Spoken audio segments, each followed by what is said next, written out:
Alors bonjour, bonjour, vous m'entendez bien? Alors bonjour, bienvenue dans l'auditorium Roland-Harpin, bienvenue au 4e Forum sur le patrimoine religieux.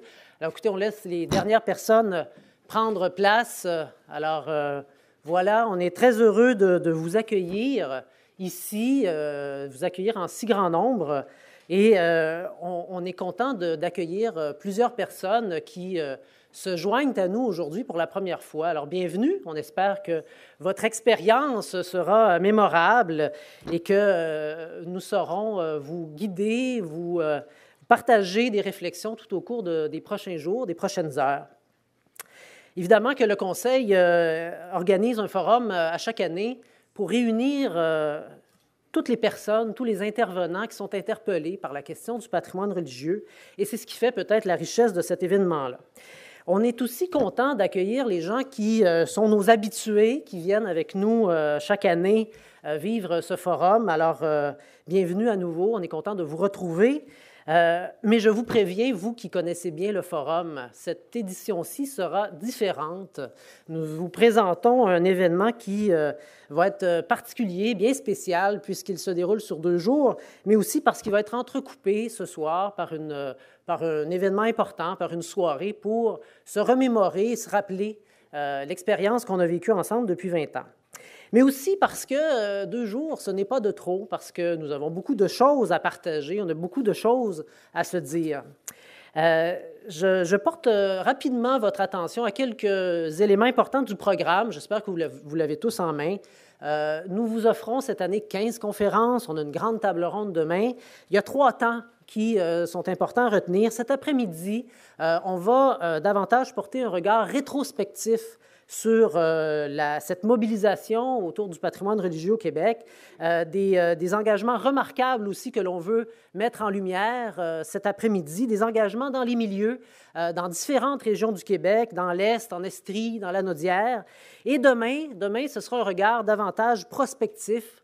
On va voir venir quels sont les enjeux qui sont devant nous à travers cette table ronde et cette plénière que l'on a organisée.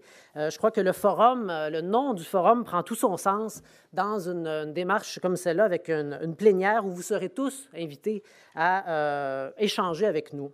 Donc, on terminera bien sûr notre forum par une visite d'un lieu exceptionnel qui, pour nous, est un projet porteur d'avenir. Alors, sans plus attendre, pour lancer ce 4e forum, j'inviterai donc le président du Conseil du patrimoine religieux du Québec, M. Jean-François Royal, à vous adresser la parole.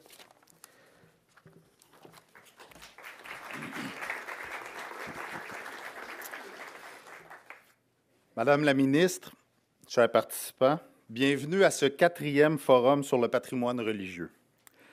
En tant que président du Conseil, il me fait plaisir de vous souhaiter la bienvenue à cette édition spéciale de notre rendez-vous annuel des intervenants qui sont touchés par l'avenir du patrimoine religieux québécois.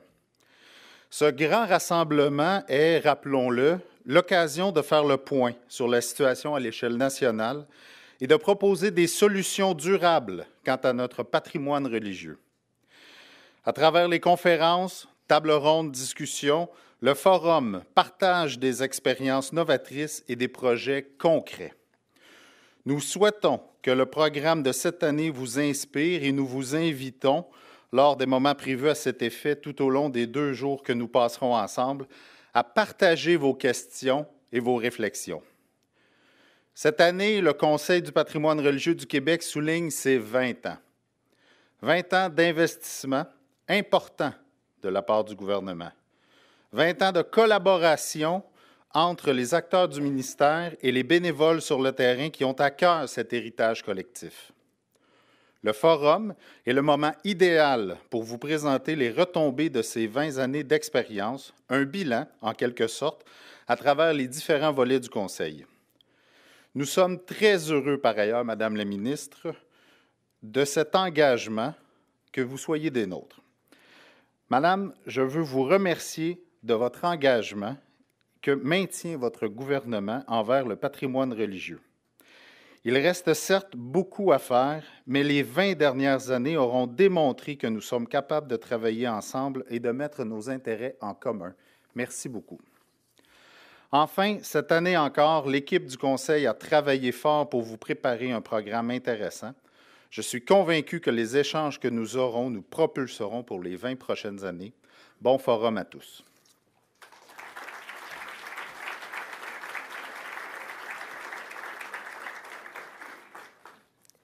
Alors, merci, M. Royal. Alors, j'inviterai maintenant, avec beaucoup de plaisir, Mme Hélène David, qui est ministre de la Culture et des Communications et ministre responsable de la protection et de la promotion de la langue française. Mme David, bienvenue.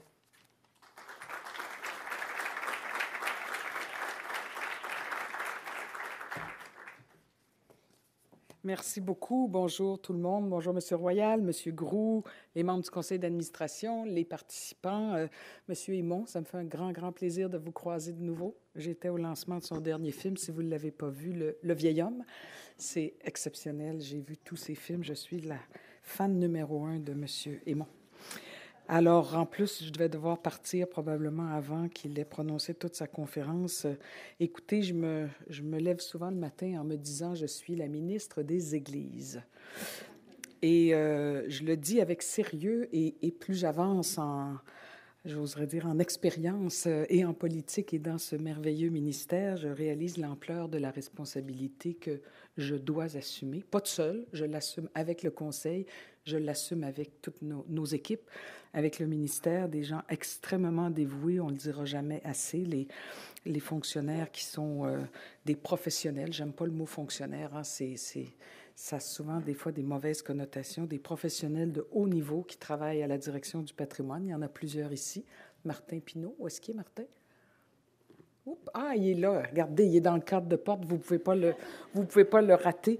Mais avec son équipe qui font vraiment un travail magnifique et ils sont très connaissants sur le sujet. Donc, ils m'apprennent sans arrêt. Le patrimoine religieux, on le sait, c'est important. Et tous les jours, et je sais parce que les professionnels m'en parlent, mais le Conseil aussi, tous les jours, on a à se poser des questions sur l'avenir du patrimoine religieux, qui est en même temps, je dirais, un peu l'avenir et le passé du Québec. Le Québec très religieux, où on ne se posait pas ces questions-là, parce que c'était en plein développement, et le Québec de demain, qui ne peut pas exercer, vivre et avoir la mémoire s'il ne regarde pas ce qui l'a construit, ce Québec-là. Et ce qui a construit ce Québec-là, on le sait, pour le meilleur et des fois un peu peut-être le moins meilleur, mais chaque époque a ses enjeux.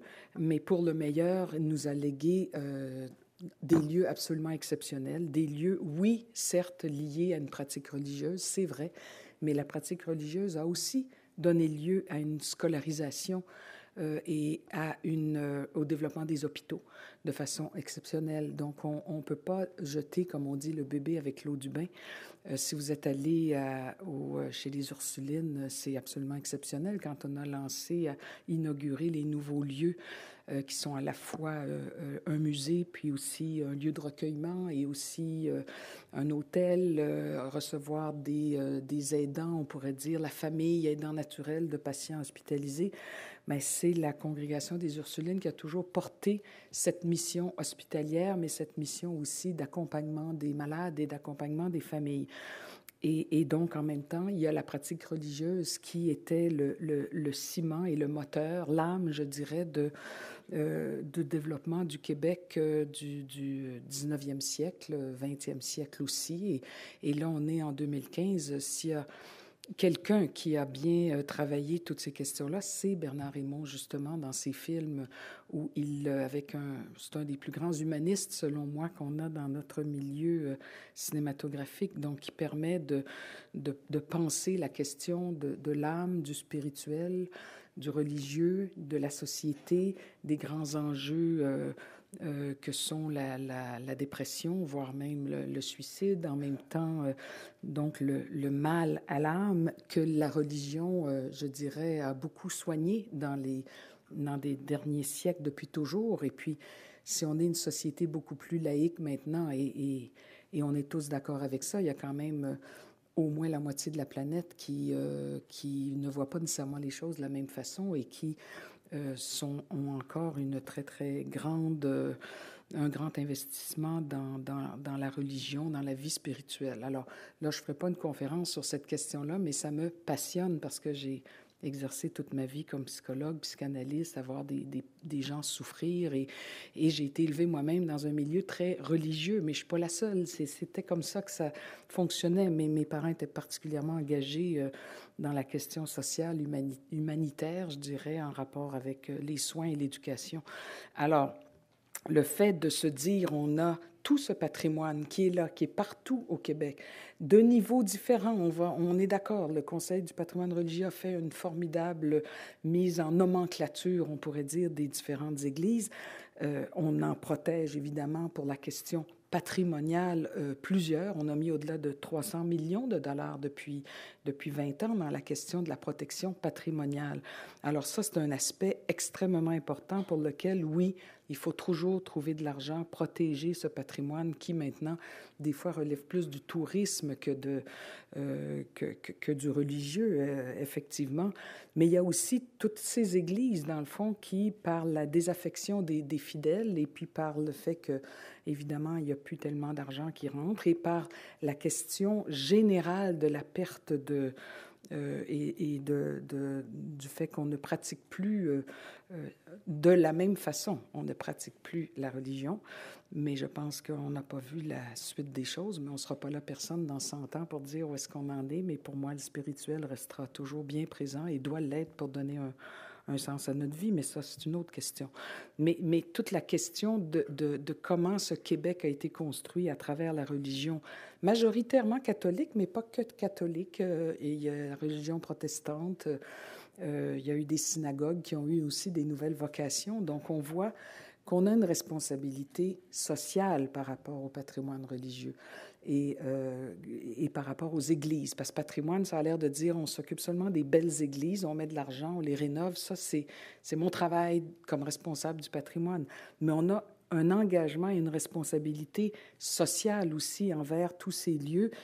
Et quand on dit une responsabilité sociale, bien, il y a le mot social. Puis dans le mot social, bien, c'est pas que les gouvernements ou que les gens qui s'intéressent à la religion, c'est la société. Et c'est pour ça que vous êtes ici, pour réfléchir aux façons très, très novatrices. Et j'avais vu, le Conseil m'avait envoyé les meilleurs 10 exemples de restauration, je dirais, d'églises à des fins vraiment très surprenantes, des fois.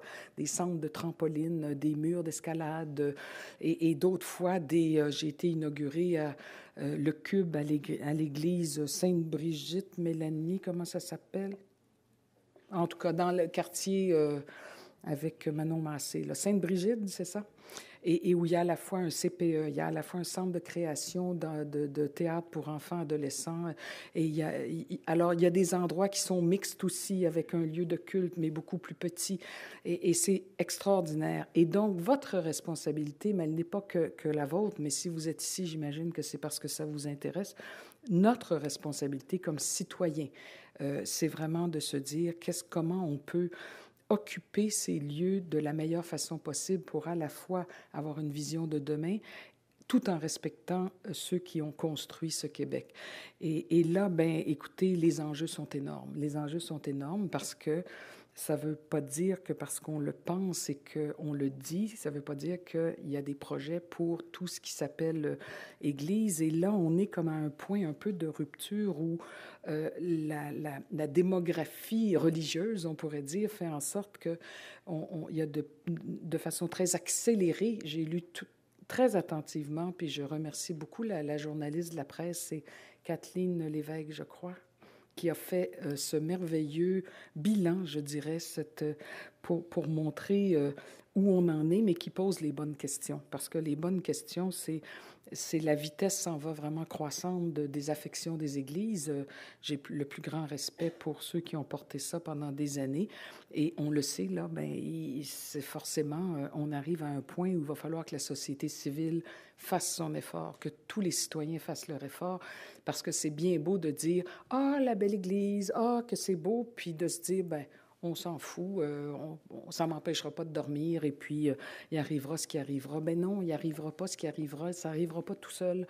Alors, je pense qu'on doit avoir un discours citoyen par rapport à ça, et la responsabilité va immensément au-delà du Conseil du patrimoine religieux. Et je pense que c'est le message que vous voulez porter, puis c'est le message que je veux porter, de dire on se préoccupe du patrimoine, mais on veut se préoccuper de comment on va travailler avec toutes ces églises et ces écoles et ces hôpitaux. Regardez l'Hôtel-Dieu, regardez les hôpitaux aussi qui changent de vocation.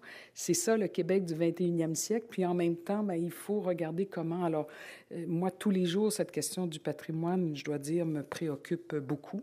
Mais j'ai besoin de citoyens pour avoir des projets et puis pour soumettre toutes sortes d'idées.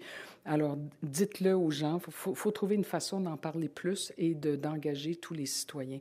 Alors, écoutez, on a mis de l'argent. On est là aussi à un carrefour pour terminer une entente, en faire une autre, trouver le plus d'argent possible du côté du gouvernement, au moins pour faire de ces églises patrimoniales des églises qui sont bien conservées. J'étais aux Îles-de-la-Madeleine, il y a une église absolument magnifique là, mais il faut mettre des gicleurs. Ça a l'air plate à dire, mais des gicleurs, si le feu prend, ben on perd une église extraordinaire. Alors des fois, c'est pas très, très sexy l'investissement qu'on met, mais c'est drôlement important. Alors là, on a quand même, il y avait un montant qui n'avait pas été nécessairement affecté de 2,8 millions de dollars ou 2,7, en tout cas avec plusieurs nouveaux projets qui vont donc pouvoir être annoncés sous peu d'argent disponible. Et puis, on va travailler très fort pour la suite des choses, mais je vous souhaite vraiment d'avoir des réflexions importante. C'est un dossier extrêmement important pour moi, pour mon ministère, pour le gouvernement, mais on a besoin de vous autres pour qu'on puisse ensemble trouver des voies porteuses d'avenir pour ce magnifique patrimoine. Alors, je vous souhaite un très, très bel après-midi et puis des réflexions très, très porteuses et structurantes. Merci beaucoup.